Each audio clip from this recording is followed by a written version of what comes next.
오후 6시쯤 병실 문이 열렸어요. 발소리가 점점 자신에게 다가왔습니다. 정희는 가은의 손목을 놓지 않았어요. 그리고 도끼 어린 목소리로 말했습니다. 이 더러운 년아, 내가 다 알고 있었어. 너랑 내 남편이 나를 죽이려고 했다는 것도.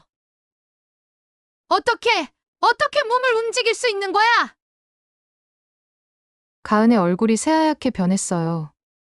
내 손으로 너희를 꼭 잡을 거다. 정희가 떨리는 목소리로 말했어요. 너희 같은 쓰레기들을 용서하지 않겠다는 마음이 나를 살려낸 거다.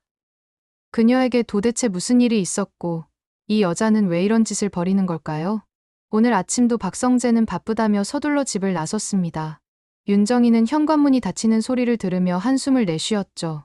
결혼한 지 20년이 넘었지만 남편이 이렇게 바쁘게 살아가는 모습이 아직도 낯설기만 했습니다. 여보, 오늘 김 과장님 장례식 가야 하는데. 정희가 아침 식사를 준비하며 말했을 때 성재는 커피잔을 내려놓으며 미안한 표정을 지었습니다. 아, 오늘 중요한 회의가 갑자기 잡혔어. 미안해. 당신 혼자 가줄 수 있겠어? 정희는 고개를 끄덕였습니다. 사실 이런 일이 한두 번이 아니었거든요.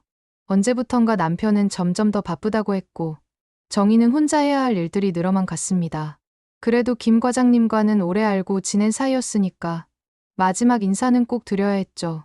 오후 2시쯤 정희는 검은색 한복을 입고 집을 나섰습니다. 손에는 조화로 만든 꽃바구니를 소중히 들고 있었어요. 장례식장까지는 버스로 1시간 정도 걸리는 거리였습니다. 차창 밖으로 스쳐 지나가는 풍경을 보며 정희는 문득 김 과장님이 살아생전했던 말이 떠올랐습니다. 윤 사모님, 인생이란 게 참 빨리 지나가는 것 같아요. 어제 젊었던 것 같은데 벌써 이렇게 늙어버렸네요. 그때는 그저 인사치레로 들었던 말이었는데 지금 생각해보니 왠지 가슴이 먹먹해졌습니다. 정희 자신도 어느새 55이라는 나이가 되었거든요. 아이들은 다 자라서 독립했고 남편과 단둘이 사는 집은 때로는 너무 조용하기만 했습니다. 장례식장에 도착한 정희는 버스에서 내려 주변을 둘러보았습니다. 생각보다 큰 건물이었어요. 입구에서 잠시 머뭇거렸습니다. 아는 사람이 있을까 싶어서요. 하지만 김 과장님께 마지막 인사를 드리는 게 먼저였죠. 정희는 마음을 다잡고 발걸음을 옮겼습니다. 장례식장 건물 앞까지 오니 큰 도로가 하나 있었습니다. 신호등이 없는 횡단보도였어요. 이곳은 인적이 드물고 차가 잘 다니지 않는 곳이었습니다. 평소 같으면 차 한 대 보기 힘든 한적한 도로였죠. 정희는 별다른 걱정 없이 길을 건너기로 했습니다. 꽃바구니를 한 손에 꼭 쥐고 조심스럽게 발걸음을 옮겼어요. 왼쪽, 오른쪽을 살펴보니 평소처럼 차가 전혀 보이지 않았습니다. 정희는 천천히 횡단보도를 건너기 시작했어요. 발걸음을 조심조심 옮기면서 김 과장님 생각을 하고 있었습니다. 참 좋은 분이셨는데 이렇게 갑자기 돌아가시다니. 횡단보도 중간쯤 왔을 때였습니다. 갑자기 오른쪽에서 엔진 소리가 들렸어요. 정희가 고개를 돌려보니 하얀색 승용차가 무서운 속도로 다가오고 있었습니다. 이상했어요. 평소 이 길에는 차가 거의 다니지 않는데 갑자기 어디서 나타난 건지 브레이크를 밟는 소리도 들리지 않았어요. 정희가 놀라서 몸을 피하려고 했지만 이미 늦었습니다. 꽃바구니를 꼭 쥐고 있던 손이 저도 모르게 힘이 빠졌어요. 쿵! 거대한 충격과 함께 정희의 몸이 공중으로 떠올랐습니다. 그리고 딱딱한 아스팔트 바닥에 내동댕이 쳐졌죠. 온몸이 찢어지는 듯한 아픔이 밀려왔고 입안에서는 비린내가 났습니다. 정희는 고개를 들어보려고 했지만 목이 전혀 움직이지 않았어요. 꽃바구니는 산산조각 나서 도로 곳곳에 흩어져 있었습니다.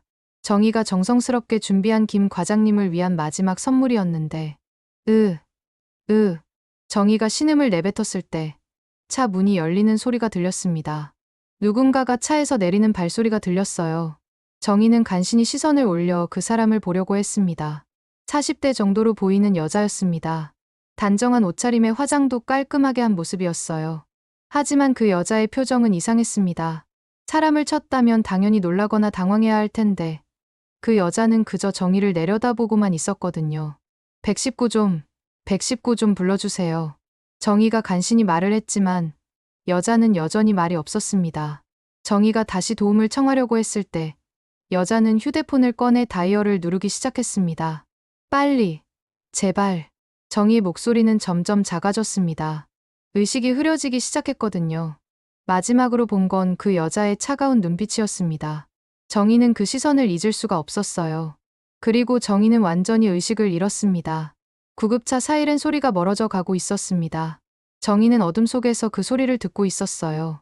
몸은 전혀 움직이지 않았지만 의식만은 희미하게 남아 있었습니다. 응급실로 실려가는 동안 정희는 자신이 죽어가고 있다는 걸 느꼈어요.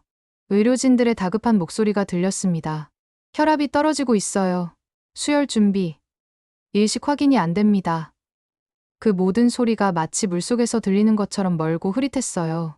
정희는 그 순간 이상한 평온함을 느꼈습니다. 아픔도 사라지고 두려움도 없었어요. 수술실 불빛이 눈을 찔렀습니다. 하지만 정희는 눈을 감을 수도 없었어요. 마취가 시작되면서 의식이 완전히 사라져갔습니다. 그리고 정희는 꿈속으로 빠져들었어요. 꿈속에서 정희는 어린 시절 살던 시골집에 있었습니다. 마당에는 예쁜 꽃들이 피어 있었고 정희는 그 앞에 서 있었어요.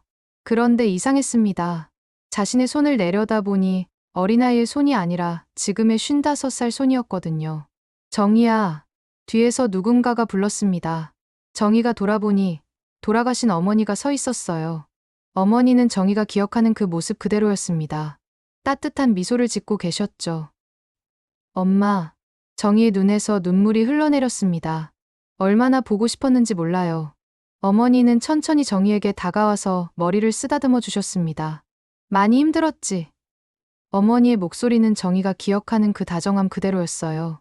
정희는 어머니 품에 안기며 울음을 터뜨렸습니다. 엄마, 이젠 정말 지쳤어요. 남편은 날 사랑하지 않는 것 같고, 아이들은 다 멀리 가버렸고, 나 혼자 남겨진 것 같아요. 정희는 그동안 참았던 모든 서러움을 쏟아내었습니다. 어머니는 정희의 등을 토닥여주시며 말씀하셨어요. 그래, 많이 외로웠구나. 엄마가 미안해. 너무 일찍 떠나서. 정희는 어머니 품에서 오랫동안 울었습니다. 이런 따뜻함이 얼마나 그리웠는지 몰라요. 어머니와 함께 있으니 모든 게 괜찮을 것 같았어요. 엄마, 나도 엄마랑 함께 가면 안 돼요? 이젠 정말 쉬고 싶어요. 정희가 애원하듯 말했습니다. 어머니의 손을 꼭 붙잡고 놓고 싶지 않았어요. 하지만 어머니는 고개를 저으셨습니다. 아직은 안 돼. 정희야, 너 아직 할 일이 있어. 무슨 할 일이요? 난 이미 충분히 살았어요. 아이들도 다 키웠고 남편도. 정희의 목소리가 떨렸습니다. 어머니는 정희의 얼굴을 두 손으로 감싸며 말씀하셨어요. 너는 아직 너 자신을 위해 산 적이 없잖니. 항상 남들을 위해서만 살아왔어. 이번엔 정희를 위해 살아봐. 하지만 엄마, 난 무서워요. 혼자서는 할 수 없을 것 같아요. 어머니가 미소를 지으셨습니다. 넌 생각보다 강한 아이야. 엄마가 너를 키우면서 제일 자랑스러웠던 건 내가 어떤 어려움도 이겨내는 모습이었어. 이번에도 그럴 거야. 어머니가 천천히 뒤로 물러서기 시작했습니다. 정희는 다급히 손을 뻗었지만 어머니는 점점 멀어져만 갔어요. 엄마, 가지 마세요. 정희야, 엄마는 항상 내 곁에 있을 거야. 힘들 때마다 엄마를 생각해. 그럼 용기가 날 거야.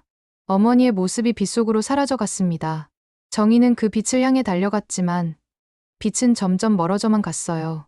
그리고 갑자기 모든 게 어두워졌습니다. 의식이 돌아오기 시작했어요. 하지만 몸은 전혀 움직이지 않았습니다. 정희는 눈을 뜨려고 했지만 눈꺼풀이 납덩이처럼 무거웠어요. 간신히 눈을 떴지만 목소리는 나오지 않았습니다. 중환자실이었습니다. 온갖 기계들이 삐삐 소리를 내고 있었어요. 정희는 자신의 몸 상태를 확인해 보려고 했지만 목 아래로는 전혀 감각이 없었습니다. 손가락 하나 움직일 수 없었어요. 간호사가 들어와서 정희의 상태를 확인했습니다. 하지만 정희가 깨어 있다는 걸 알아차리지 못했어요. 정희는 눈동자를 움직여 보려고 했지만 간호사는 그냥 지나쳐 갔습니다. 정희는 깨달았어요. 자신이 의식은 있지만 몸은 마비된 상태라는 걸. 눈동자만 겨우 움직일 수 있을 뿐이었어요. 의료진들은 정희가 여전히 혼수 상태라고 생각하고 있었습니다. 밤이 되자 병실은 조용해졌어요. 정희는 천장을 바라보며 어머니의 말씀을 생각했습니다. 아직 할 일이 있다고 하셨는데 이런 상태에서 무엇을 할 수 있을까요? 그때 복도에서 발소리가 들렸습니다. 누군가가 병실 쪽으로 오고 있었어요. 정희는 눈동자를 움직여 문 쪽을 바라보았습니다. 간호사인가 싶었는데 발소리가 이상했어요. 너무 조심스럽게 걷고 있었거든요. 정희는 갑자기 불안해졌습니다. 어머니가 말씀하신 할 일이 이것과 관련이 있는 건 아닐까요? 정희는 온 신경을 집중해서 그 발소리를 들었어요. 발소리가 점점 가까워지고 있었습니다. 정희는 가슴이 두근거리는 걸 느꼈어요. 몸은 움직일 수 없지만 마음만은 깨어 있었습니다. 어머니의 따뜻한 목소리가 다시 들리는 것 같았어요. 정희야, 너는 강한 아이야. 정희는 눈을 감고 다시 떴습니다. 이제 시작이었어요. 며칠이 지났습니다. 정희는 가끔 눈을 뜨기는 했지만 의식이 오락가락하는 상태였어요. 의사들은 정희가 간헐적으로 깨어나는 것을 확인했지만 정신이 오락가락했기 때문에 의식이 완전히 회복될 때까지 기다려보자고 했습니다. 정희는 실제로 의식이 돌아오긴 했지만 아직 완벽하게 돌아온 게 아니었어요. 때로는 또렷하게 주변 상황을 인식할 수 있었지만 때로는 몽롱한 상태가 계속되었습니다. 마치 깊은 물속에서 가끔씩 수면 위로 올라오는 것 같은 느낌이었죠. 낮에는 간호사들이 자주 들어와서 정희의 상태를 확인했어요. 체온을 재고 링거를 갈아주고 몸을 닦아주기도 했습니다. 정희는 아직 온전히 회복하지 못했기 때문에 눈을 감고 있을 때가 많았고 귀로 듣거나 희미하게 감지할 수 있는 상태였어요. 가족분들이 많이 걱정하시던데 간호사가 다른 간호사에게 말하는 소리가 들렸습니다. 가족들이 걱정한다고요? 정희는 의아했어요. 남편 성재가 병문안을 온 적이 없었거든요. 사고가 난 지 벌써 사흘이나 지났는데 말이에요.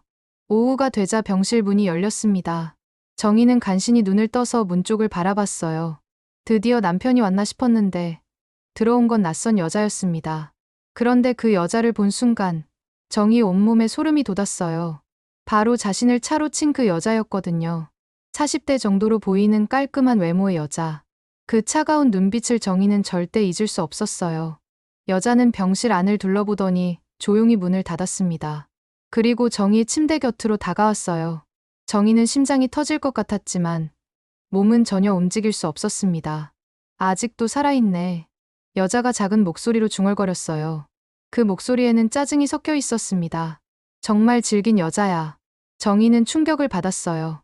이 여자가 자신을 죽이려고 했다는 걸 확신하게 되었거든요. 하지만 왜? 정희는 이 여자를 본 적도 없었는데 말이에요. 여자는 정희의 얼굴을 자세히 들여다봤습니다. 의식은 없는 것 같고, 그럼 이번 기회에 확실하게 끝내야겠네. 그때 복도에서 발소리가 들렸어요. 여자는 재빨리 정희에게서 멀어져 창가로 갔습니다. 그리고 병실 문이 열렸어요.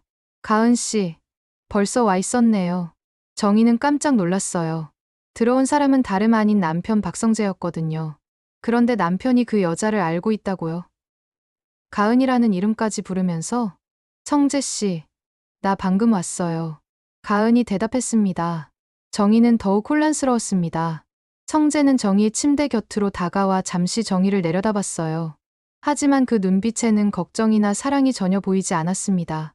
오히려 차갑고 무표정했어요. 의사 선생님이 뭐라고 하시던가요? 가은이 물었습니다. 의식이 오락가락한다고 하더군요. 완전히 회복되려면 시간이 더 필요하다고. 성재가 한숨을 쉬었어요. 하지만 깬다고 해도 후유증이 심할 거라고 합니다. 두 사람의 대화를 들으며 정희는 점점 이상함을 느꼈어요. 남편의 말투가 전혀 걱정하는 사람 같지 않았거든요. 가은이 성재에게 다가갔습니다. 성재 씨, 너무 걱정하지 마요. 이런 일이 생긴 것도 운명이었을 거예요. 그리고 놀라운 일이 벌어졌어요. 가은이 성재의 손을 잡더니 그대로 포옹을 했거든요. 성재도 자연스럽게 가은을 안아주었어요. 정희는 믿을 수가 없었습니다. 남편이 다른 여자와, 그것도 자신을 차로 친 그 여자와 이런 관계라고요? 두 사람은 정희 침대 바로 옆에서 키스까지 나눴어요. 정희는 그 모든 장면을 똑똑히 봐야 했습니다. 몸을 움직일 수도, 눈을 감을 수도 없었거든요. 생각보다 심각하게 다쳤네요. 가은이 정희를 바라보며 말했어요. 이러면 계획을 바꿔야 할 것 같은데. 무슨 뜻이야? 성재가 물었습니다. 이렇게 누워만 있으면 언제까지 기다려야 해요? 가은의 목소리가 차가워졌어요. 보험금은 어차피 준비해뒀지만 병원비도 계속 나가고 정희는 온몸이 얼어붙는 것 같았어요. 이 모든 게 계획된 일이었다고요? 남편이 이 여자에게 자신을 죽이라고 부탁했다고요? 성재가 주변을 둘러보더니 작은 목소리로 말했어요. 보험금은 어차피 내 명의로 해뒀잖아. 5억이니까 둘이 나눠 가져도 충분하고 다음엔 확실하게 끝내야겠어. 성재의 목소리에는 망설임이 전혀 없었어요. 이번엔 실수하지 말고. 정희는 정신이 혼미해졌어요. 이런 일이 현실일 수가 있을까요?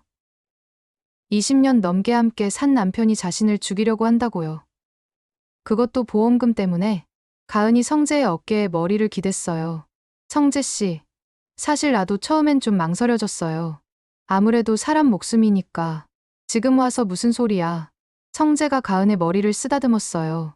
우리가 이미 이만큼 왔는데 이제 돌이킬 수 없어. 알아요. 그냥 이번엔 정말 확실하게 해야겠어요. 더 이상 실패할 수 없잖아요. 두 사람은 한참 더 속삭이며 구체적인 계획을 세웠어요. 정희는 그 모든 대화를 들어야 했습니다.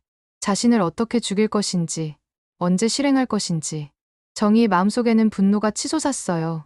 동시에 깊은 배신감과 절망감이 밀려왔습니다. 그 분노는 점점 더 커져서 정희의 온 존재를 삼켜버렸어요. 복수심이 독처럼 퍼져나가면서 정희를 완전히 다른 사람으로 만들어갔습니다. 절대 이대로 끝낼 수 없어. 엄마가 말씀하신 할 일이 바로 이거구나. 정희는 눈을 감은 채 그 모든 대화를 듣고 있었어요. 마치 죽은 사람처럼 누워있으면서도 마음속으로는 복수를 다짐하고 있었습니다. 두 사람이 병실을 나간 후 정희는 혼자 남겨졌어요. 하지만 이제는 외롭지 않았습니다. 할 일이 생겼거든요. 인연놈들, 내가 이대로 죽을 줄 알았니? 내 남은 숨이 다하는 한, 난 너희를 용서하지 않을 거야 절대로. 그날 밤, 정희는 잠들지 못했습니다. 아니, 정확히는 잠들고 싶지 않았어요. 성재와 가은의 대화가 머릿속에서 계속 맴돌았거든요. 그들이 다시 올 것 같은 불안감이 정희를 깨어있게 만들었습니다. 새벽 2시쯤, 정희는 희미하게 복도에서 발소리를 들었어요. 간호사들의 순찰 시간이었지만 뭔가 다른 느낌이었습니다.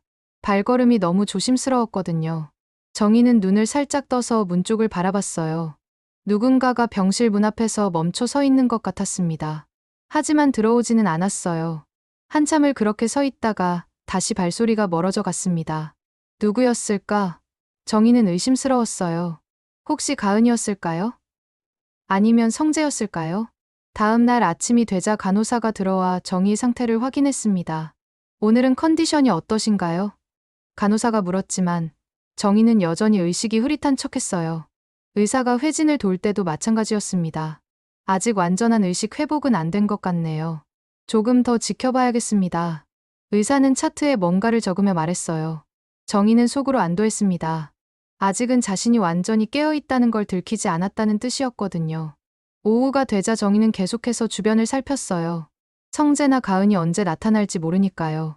하지만 하루 종일 아무도 찾아오지 않았습니다. 이틀이 더 지났어요. 정희는 점점 더 또렷해지는 의식을 느꼈지만 여전히 몸을 제대로 움직일 수는 없었습니다. 손가락 끝이 조금씩 감각을 되찾기 시작했지만 아직 다른 사람이 알아챌 정도는 아니었어요. 그런데 사흘째 되는 날 저녁, 정희에게는 운명적인 순간이 찾아왔습니다. 오후 6시쯤 병실 문이 열렸어요.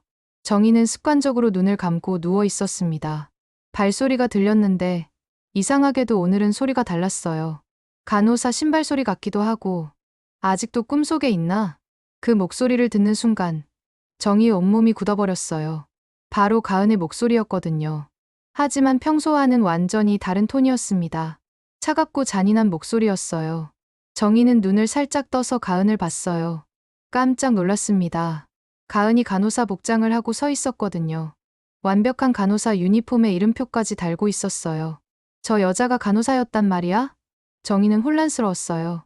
아니면 가짜 간호사복을 입고 온 건가요? 가은은 링거 스탠드 곁으로 다가가더니 주사기를 꺼냈습니다. 하지만 그 주사기는 평소 간호사들이 사용하는 것과 달라 보였어요. 액체의 색깔도 이상했고요. 정희는 직감적으로 알았어요. 저 주사기에는 독이 들어있다는 걸 말이에요. 가은은 주변을 둘러보더니 조용히 중얼거렸습니다. 가시는 길 편하게 해드릴게요. 성재 씨도 기다리고 있으니까. 5억 정말 고마워요. 정희 씨 잘 쓸게요. 가은의 목소리에 소름이 돋았습니다. 돈에 미쳐 사람을 죽이는 악마 같았지요. 정말로 죄책감이라고는 눈꼽만큼도 찾아볼 수 없이 말하고 있었습니다. 정희의 심장이 미친 듯이 뛰기 시작했어요. 가은이 주사기를 링거 연결 부위에 꽂으려고 하는 순간이었습니다. 순간 정희의 몸에서 놀라운 일이 일어났어요. 지금까지 전혀 움직이지 않던 오른손이 갑자기 움직인 거예요. 마치 엄마가 정희의 몸속에서 힘을 보태주는 것 같았습니다. 정희의 손이 번개처럼 튀어나와 가은의 손목을 꽉 붙잡았어요. 가은이 깜짝 놀라며 뒤로 물러섰습니다. 주사기가 바닥에 떨어지면서 내용물이 쏟아졌어요. 정희는 가은의 손목을 놓지 않았어요. 그리고 도끼 어린 목소리로 말했습니다. 이 더러운 년아, 내가 다 알고 있었어. 너랑 내 남편이 나를 죽이려고 했다는 것도, 보험금을 노렸다는 것도. 가은의 얼굴이 새하얗게 변했어요. 언제부터 깨어 있었던 거야? 처음부터야. 이 살인마야. 정희 목소리에는 차가운 분노가 섞여 있었어요. 너희가 내 침대 옆에서 더러운 짓을 하고 나를 어떻게 죽일지 계획 세우는 것도 다 봤다고. 가은이 정희의 손을 뿌리치려고 했지만 정희는 놓아주지 않았어요. 오히려 더 세게 잡았습니다. 어떻게 몸을 움직일 수 있는 거야? 가은이 당황해서 말했어요. 내 손으로 너희를 꼭 잡을 거야. 정희가 떨리는 목소리로 말했어요. 너희 같은 쓰레기들을 용서하지 않겠다는 마음이 나를 살려낸 거야. 그때 병실 문이 벌컥 열렸어요. 몇 명의 사람들이 들어왔는데 정희가 예상하지 못한 사람들이었습니다. 경찰입니다. 손을 들어주세요. 형사 2명과 경찰관 2명이 병실로 들어왔어요. 가은은 완전히 당황해서 어쩔 줄 몰라 했습니다. 이게 무슨... 가은이 더듬거리며 말했어요. 이가은 씨, 살인미수 혐의로 긴급 체포합니다. 형사가 가은에게 수갑을 채우며 말했어요. 정희는 그제서야 가은의 손을 놓았어요. 가은이 수갑을 차고 연행되어 나가는 모습을 지켜봤습니다. 윤정희 씨, 괜찮으세요? 한 형사가 정희에게 다가와서 물었어요. 정희는 고개를 끄덕였습니다. 네, 괜찮아요. 그런데 어떻게 오신 거예요? 신고가 들어왔습니다. 익명의 제보였는데 누군가가 이 병실에서 살인 시도가 일어날 거라고 했어요. 정희는 의아했어요. 누가 신고를 했을까요? 그리고 이걸 보세요. 형사가 바닥에 떨어진 주사기를 가리켰어요. 이 주사기에 독성 물질이 들어있는 것 같습니다. 정확한 성분은 감정을 해봐야 알겠지만요. 정희는 가슴이 철렁했어요. 정말로 가은이 자신을 독살하려고 했던 거네요. 앞으로 수사가 진행되면 윤정희 씨의 진술이 필요할 겁니다. 형사가 말했어요. 일단 오늘은 푹 쉬시고 내일 정식으로 조서를 받겠습니다. 경찰들이 모두 나간 후 정희는 혼자 남겨졌어요. 하지만 이번에는 무서움보다는 안도감이 들었습니다. 누가 신고를 해준 걸까? 정희는 생각했어요. 혹시 누군가가 자신을 지켜보고 있었던 건 아닐까요? 그때 정희는 문득 어머니의 목소리가 들리는 것 같았어요. 잘했어. 정희야. 장하다 우리 딸. 정희는 눈물을 흘렸습니다. 다음 날 아침, 정희는 형사들과 정식 조서를 받았습니다. 어제 가은이 체포된 후 경찰은 본격적인 수사에 착수했어요. 윤정희 씨, 어제 있었던 일을 자세히 말씀해 주세요. 담당 형사가 노트를 펼치며 물었어요. 정희는 천천히 입을 열었습니다. 가은이 간호사복을 입고 와서 저에게 주사를 놓으려고 했어요. 그런데 그 주사기가 이상했어요. 평소 간호사들이 쓰는 것과 달랐거든요. 주사기에 무엇이 들어있었는지 아시나요? 모르겠어요. 하지만 저를 죽이려고 한 게 분명해요. 정희의 목소리가 떨렸어요. 그 여자가 제 남편과 내연 관계였거든요. 형사가 놀란 표정을 지었습니다. 남편분과요? 네. 며칠 전에 2사람이 여기 와서 제 침대 바로 옆에서 포옹을 하고 저를 어떻게 죽일지 계획을 세우는 걸 들었어요. 그때 의식이 있으셨다는 말씀이신가요? 정희가 고개를 끄덕였어요. 네. 의식은 있었는데 몸을 움직일 수가 없었어요.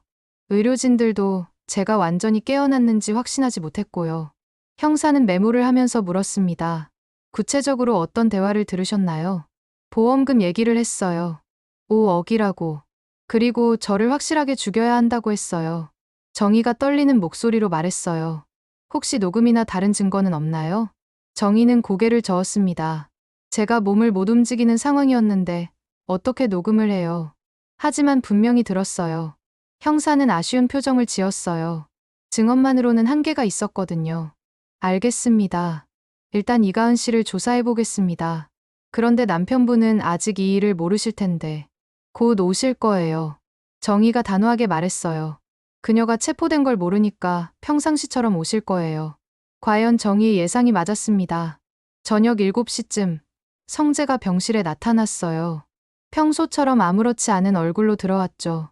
여보, 오늘 컨디션은 어때? 성재가 정희 침대 곁에 앉으며 물었어요. 정희는 눈을 뜨고 성재를 똑바로 바라봤어요. 많이 좋아졌어요. 당신이 오기를 기다리고 있었어요. 성재가 조금 놀란 표정을 지었습니다. 의식이 완전히 돌아온 거야? 네. 그런데 가은은 오늘 안 와요. 정희가 조용히 물었어요. 성재의 표정이 순간 굳어졌습니다. 가은이. 왜 갑자기 가은 얘기를? 어제 여기 왔었거든요.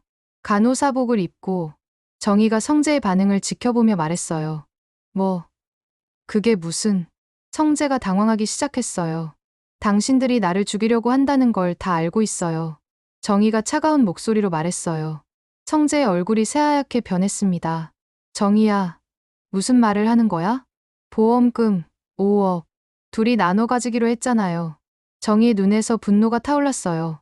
성재가 벌떡 일어섰습니다. 너가 언제부터? 처음부터요. 당신들이 내 침대 옆에서 더러운 짓을 벌이면서 나를 어떻게 죽일지 의논하는 것도 다 봤어요. 성재가 문 쪽으로 향하려 했지만 그때 병실 문이 열렸어요. 형사 2명이 막아섰습니다. 박성재 씨, 살인교사 및 보험 사기 혐의로 체포합니다. 형사가 수갑을 꺼내며 말했어요. 아니다. 이건 오해야. 성재가 소리쳤지만 소용없었어요. 오해가 아니에요. 정희가 침대에서 몸을 일으키며 말했어요. 가은이 이미 자백했거든요. 사실 가은은 아직 자백하지 않았지만 정희는 성재를 흔들어 놓고 싶었어요. 가은이가 뭘 자백했다고? 성재가 당황해하며 물었어요. 모든 걸 다요. 당신이 어떻게 가은에게 나를 죽여달라고 부탁했는지, 보험금을 어떻게 나눠 가지기로 했는지. 성재의 얼굴에서 혈색이 완전히 사라졌어요. 정희야, 내 말 좀 들어봐. 나는 20년 넘게 함께 산 아내를 돈 때문에 죽이려고 했으면서 무슨 할 말이 있어요. 정희의 목소리가 떨렸어요. 성재는 더 이상 변명할 수 없었어요.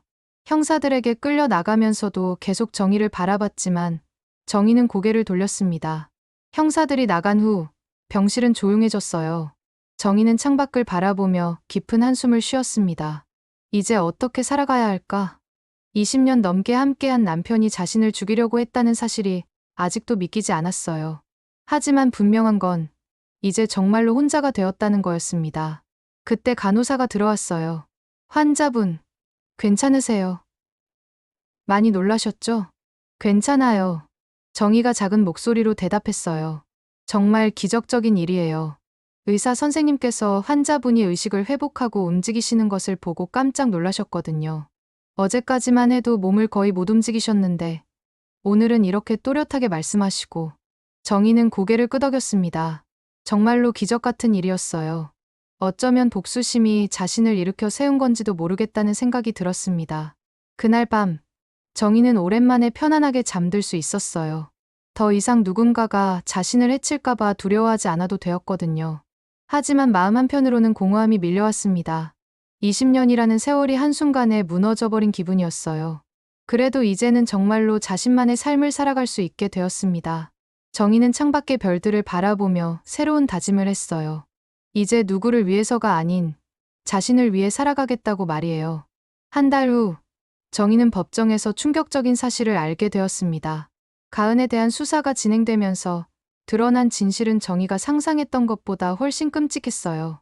이가은, 본명 이수진, 나이 42세. 검사가 법정에서 기소장을 읽어 내려갔습니다. 피고인은 지난 10년간 총 5명의 남성과 내연관계를 맺으면서 그들의 배우자를 살해한 혐의를 받고 있습니다. 정희는 깜짝 놀랐어요. 5명이나? 자신이 첫 번째 피해자가 아니었다는 뜻이었습니다. 피고인은 보험 설계사로 활동하면서 고객들을 유혹했고 그들을 조종의 배우자를 살해하게 했습니다. 그 후 보험금을 받아 분배하는 수법을 반복했습니다. 법정 안이 술렁였어요. 방청석에 앉은 사람들이 웅성거리기 시작했습니다. 검사가 계속 설명했어요. 첫 번째 사건은 2014년입니다. 피고인은 김모 씨와 내연관계를 맺고 김모 씨로 하여금 아내를 계단에서 밀어 떨어뜨리게 했습니다. 사고사로 처리되었고 보험금 3억 원을 받았습니다. 정의는 소름이 돋았어요. 계획적이고 조직적인 범죄였던 거네요. 두 번째는 2015년 박모 씨의 아내가 독버섯을 먹고 중독사했습니다. 역시 사고사로 처리되었고 보험금 4억 원이 지급되었습니다. 세 번째는 2017년 정모 씨의 아내가 목욕탕에서 미끄러져 머리를 다쳐 사망했습니다. 보험금 3억 5천만 원. 정의는 믿을 수가 없었어요. 이 여자가 얼마나 많은 가정을 파괴했는지. 네 번째는 2019년 최모 씨의 아내가 가스 누출로 인한 폭발 사고로 사망했습니다. 보험금 6억 원. 검사가 정의를 바라보며 말했습니다. 그리고 다섯 번째가 바로 윤정희 씨의 사건입니다. 이번에는 교통사고를 이용했고 그것도 실패하자 독사를 시도했습니다. 법정 안은 완전히 조용해졌어요. 모든 사람들이 충격에 빠진 것 같았습니다. 피고인 이가은은 단순한 살인범이 아닙니다. 사람들의 사랑과 신뢰를 이용해 가정을 파괴하고 무고한 생명을 빼앗은 연쇄 살인범입니다. 정의는 피고인석에 앉은 가은을 바라봤어요. 가은은 여전히 차가운 표정으로 앉아 있었습니다. 전혀 죄책감을 느끼지 않는 것 같았어요. 또한 수사 과정에서 밝혀진 바에 따르면 피고인은 실제로 간호사 자격증을 가지고 있었습니다. 하지만 의료사고로 면허가 취소된 후 보험 설계사로 직업을 바꾸었습니다. 그래서 간호사복을 자연스럽게 입을 수 있었던 거군요. 정의는 모든 게 계획적이었다는 걸 깨달았어요. 변호인이 일어나서 말했습니다. 존경하는 재판장님, 저희 피고인은 정신적 질환을 앓고 있었습니다. 책임 능력이 제한적이라고 봐야 변호인의 주장을 받아들일 수 없습니다. 검사가 즉시 반박했어요. 피고인의 범행은 10년에 걸쳐 계획적이고 지능적으로 이루어졌습니다. 정신질환으로 볼 수 없습니다. 재판장이 가은에게 물었습니다. 피고인, 검사의 기소 내용에 대해 어떻게 생각하십니까? 가은이 처음으로 입을 열었어요.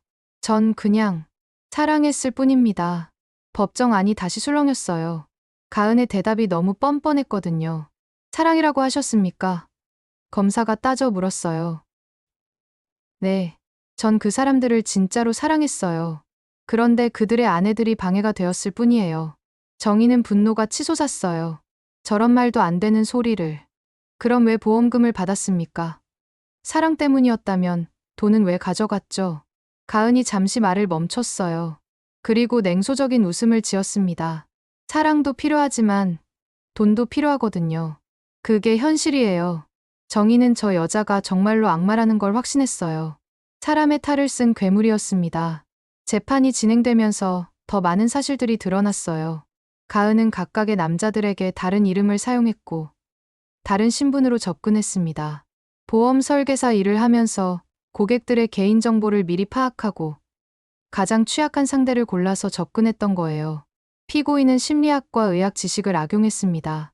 검사가 설명했어요. 간호사 출신이라는 점을 이용해 남성들의 신뢰를 얻었고 그들의 심리를 교묘하게 조작했습니다.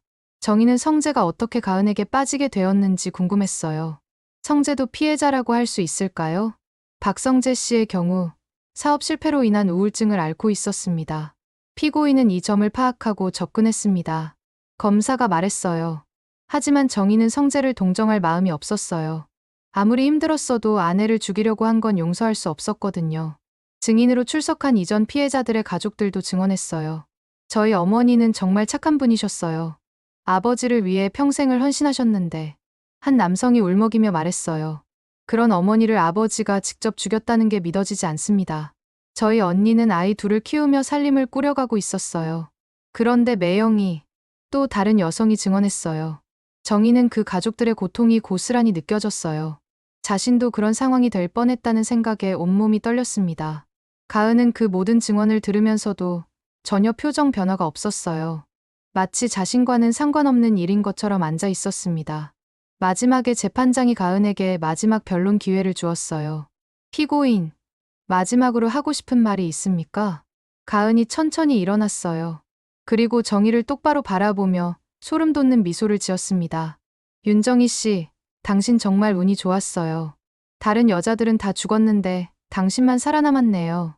정희는 그 말을 듣고 온몸이 얼어붙었어요. 사실 당신이 제일 쉬운 상대일 줄 알았거든요.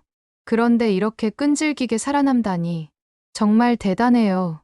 가은의 목소리에는 전혀 반성의 기색이 없었어요. 오히려 아쉬워하는 것 같았습니다.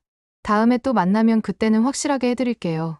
법정안이 술렁였고 재판장이 정숙을 요구했습니다. 하지만 가은은 계속 웃고 있었어요. 정희는 마지막까지도 전혀 반성하지 않는 가은을 보며 확신했어요. 저 여자는 정말로 악마였습니다. 한 주일 후 드디어 선고 공판이 열렸습니다. 정희는 휠체어를 타고 법정에 참석했어요. 아직 완전히 회복되지는 않았지만 이 순간만큼은 놓칠 수 없었거든요. 법정은 사람들로 가득 찼습니다. 언론사 기자들, 피해자 가족들, 그리고 이 사건에 관심을 가진 시민들까지 모여들었어요. 연쇄 살인 사건이라는 게 알려지면서 세간의 이목이 집중되었거든요. 재판장이 입장하자 법정 안이 조용해졌습니다. 정희는 긴장된 마음으로 재판장을 바라봤어요. 피고인 이가은에 대한 판결을 선고하겠습니다. 재판장의 목소리가 법정 안에 울려 퍼졌어요. 정희는 가슴이 두근거렸습니다. 피고인은 지난 10년간 5건의 살인을 교사하고 직접 실행했으며 이는 계획적이고 반복적인 범행으로서 그 죄질이 극히 불량합니다. 가은은 여전히 무표정한 얼굴로 서 있었어요. 마지막까지 반성하는 기색이 전혀 없었습니다. 특히 피고인은 보험 설계사와 간호사라는 직업상 신뢰를 악용했으며 피해자들의 가정을 파괴하고 무고한 생명을 빼앗았습니다. 정희는 재판장의 말 한마디 한마디에 집중했어요. 이것이 자신에게는 정의가 실현되는 순간이었거든요. 또한 피고인은 재판 과정에서도 전혀 반성의 기색을 보이지 않았으며 오히려 추가 범행을 암시하는 발언까지 했습니다. 재판장이 가은을 바라보며 계속했습니다. 이에 본 재판부는 피고인 이가은에게 사형을 선고합니다. 법정 안이 순간 조용해졌다가 웅성거리기 시작했어요. 사형 선고였습니다. 정희는 안도의 한숨을 쉬었어요. 가은이 처음으로 당황한 표정을 지었습니다. 사형이라고? 피고인의 죄상은 사형에 상당합니다. 재판장이 단호하게 말했어요. 5명의 무고한 생명을 빼앗았고 반성의 기미조차 보이지 않습니다. 가은이 변호사를 바라봤지만 변호사도 고개를 저었어요. 이미 예상된 결과였거든요. 이어서 성재에 대한 선고가 있었습니다. 성재는 바짝 마른 얼굴로 재판대에 섰어요. 지난 한 달 동안 구치소 생활이 그를 완전히 다른 사람으로 만들어 놓았습니다. 피고인 박성재는 아내를 살해하려는 계획에 동조했으며 보험 사기에 가담했습니다.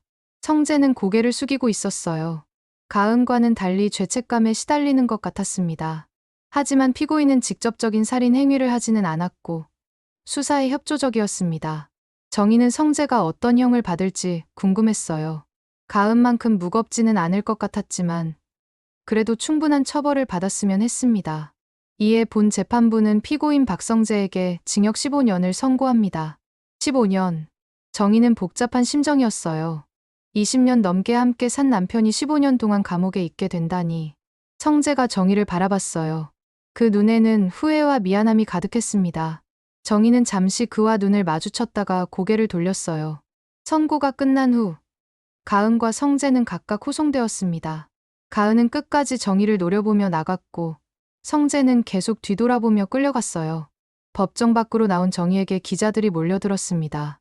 윤정희 씨, 판결에 대해 어떻게 생각하십니까? 앞으로 어떤 계획을 가지고 계신가요? 정희는 잠시 생각한 후 입을 열었습니다. 정의가 실현되어서 다행입니다. 하지만 돌아가신 다른 피해자분들을 생각하면 마음이 무겁습니다. 기자들이 계속 질문을 쏟아냈지만 정희는 더 이상 대답하지 않았어요. 이제 모든 게 끝났으니까요. 며칠 후 정희는 병원에서 퇴원했습니다.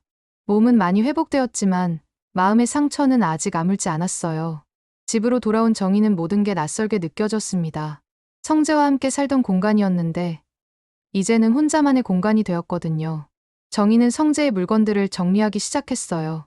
옷장에서 성재의 옷들을 꺼내면서 과거의 추억들이 떠올랐습니다. 신혼 때 함께 고른 양복, 아이들과 놀러 갔을 때 입었던 티셔츠, 결혼기념일에 정희가 선물한 넥타이. 정희는 그 물건들을 보며 눈물을 흘렸어요. 분노만큼이나 슬픔도 컸거든요. 20년이라는 세월이 한순간에 무너져버린 기분이었습니다. 하지만 정희는 울음을 그치고 다시 정리를 계속했어요. 이제는 과거에 매달려 있을 수 없었거든요. 성재의 책상 서랍에서 정희는 편지 한 통을 발견했습니다. 정희 앞으로 쓴 편지였어요. 편지를 열어본 정희는 깜짝 놀랐습니다. 성재가 체포되기 전에 미리 써둔 편지였거든요. 정희야, 이 편지를 읽고 있다면 모든 게 들통이 났다는 뜻이겠지. 나는 정말 나쁜 놈이야. 너를 배신하고 너를 죽이려고까지 했으니까 변명할 여지가 없어. 하지만 한 가지만은 알아줬으면 해. 내가 너를 사랑했던 건 진짜였어. 가은을 만나기 전까지는 말이야. 미안해, 정희야. 정말 미안해. 정희는 편지를 읽으며 복잡한 감정에 빠졌어요. 분노와 슬픔, 그리고 안타까움이 뒤섞였습니다. 하지만 정희는 그 편지를 찢어버렸어요. 이제 더 이상 성재에게 매달릴 이유가 없었거든요. 그날 밤, 정희는 오랜만에 깊은 잠에 빠졌습니다. 악몽도 없었고, 누군가가 자신을 해칠까봐 두려워하지도 않았어요. 다음 날 아침, 정희는 새로운 다짐을 했습니다. 이제 진짜로 자신만의 인생을 살아가겠다고 말이에요. 정희는 거울 앞에 서서 자신을 바라봤습니다. 많이 야위긴 했지만 눈빛만큼은 전보다 더 강해져 있었어요. 이제 시작이야. 정희가 거울 속의 자신에게 말했습니다. 정말로 내 인생이 시작되는 거야. 정희는 창문을 열고 깊게 숨을 들이마셨어요. 새로운 하루가 시작되었습니다. 그리고 새로운 인생도 함께 말이에요. 6개월이 지났습니다. 정희는 많은 것이 변했어요. 몸도 완전히 회복되었고 마음도 예전보다 훨씬 강해졌습니다. 하지만 무엇보다 큰 변화는 정희가 진짜로 자신만의 삶을 살기 시작했다는 거였어요. 정희는 집을 정리하고 작은 카페를 차렸습니다. 새로운 시작이라는 이름의 카페였어요. 많은 사람들이 정희의 이야기를 알고 있었지만 정희는 당당하게 살아갔습니다. 어느 날 예상치 못한 연락이 왔어요. 교도소에서 온 전화였습니다. 윤정희 씨, 박성재 수감자가 면회를 신청했습니다. 오시겠습니까? 정희는 잠시 망설였어요. 성재를 만나고 싶지 않았지만 뭔가 마무리가 필요한 것 같았습니다. 알겠습니다. 가겠습니다. 며칠 후 정희는 교도소를 찾았습니다. 6개월 만에 보는 성재는 완전히 다른 사람이 되어 있었어요. 많이 말랐고 머리도 하얗게 새었습니다. 면회실에서 유리창을 사이에 두고 마주 앉은 두 사람. 한동안 아무도 말을 하지 않았어요. 성재가 먼저 입을 열었습니다. 정희야, 와줘서 고마워. 정희는 대답하지 않고 성재를 바라봤어요. 성재의 눈에는 깊은 후회가 담겨 있었습니다.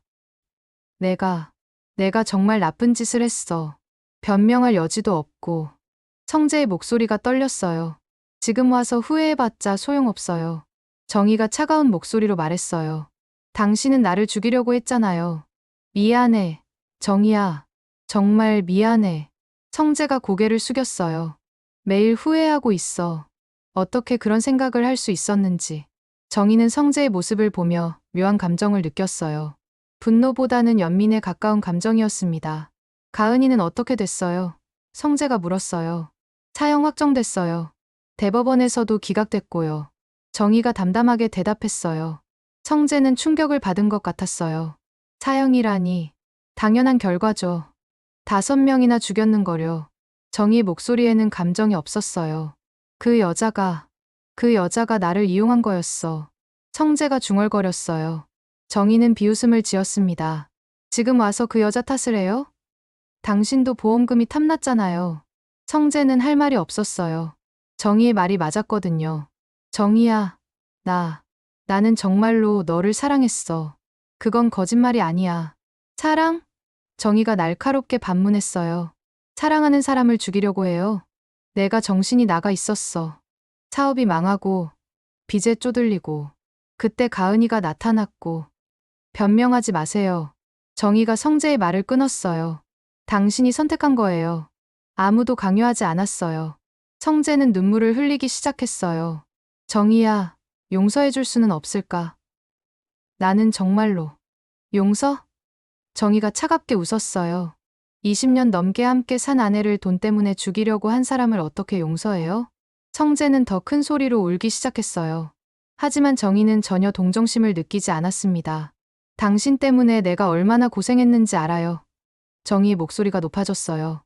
매일 밤 악몽에 시달렸고 사람들의 시선을 견뎌야 했어요. 미안해. 정말 미안해. 성재가 계속 사과했지만 정희에게는 들리지 않았어요. 하지만 이제는 괜찮아요. 정희가 갑자기 밝은 목소리로 말했어요. 당신 덕분에 새로운 인생을 시작할 수 있게 됐거든요. 성재가 고개를 들어 정희를 바라봤어요. 정희의 표정이 확연히 달라져 있었습니다. 카페를 차렸어요. 혼자서 운영하고 있는데 생각보다 재미있어요. 정희가 미소를 지으며 말했어요. 카페를. 성재가 놀란 듯 말했어요. 네. 그리고 새로운 사람들도 많이 만났어요. 진짜 좋은 사람들이에요. 정희 목소리에는 활기가 넘쳤어요. 성재는 그런 정희를 보며 당황했어요. 예상했던 반응과 전혀 달랐거든요. 정희야, 너는 행복해 보이는구나. 맞아요. 행복해요. 정희가 환하게 웃었어요.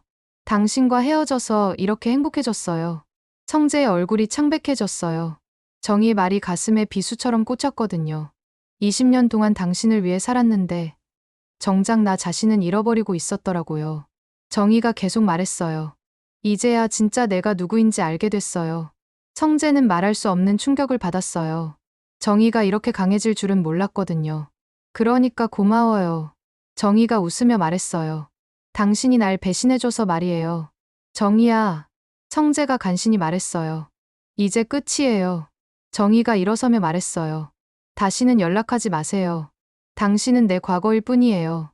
정희는 뒤돌아서서 면회실을 나갔어요. 성재는 그런 정희의 뒷모습을 바라보며 울부짖었습니다.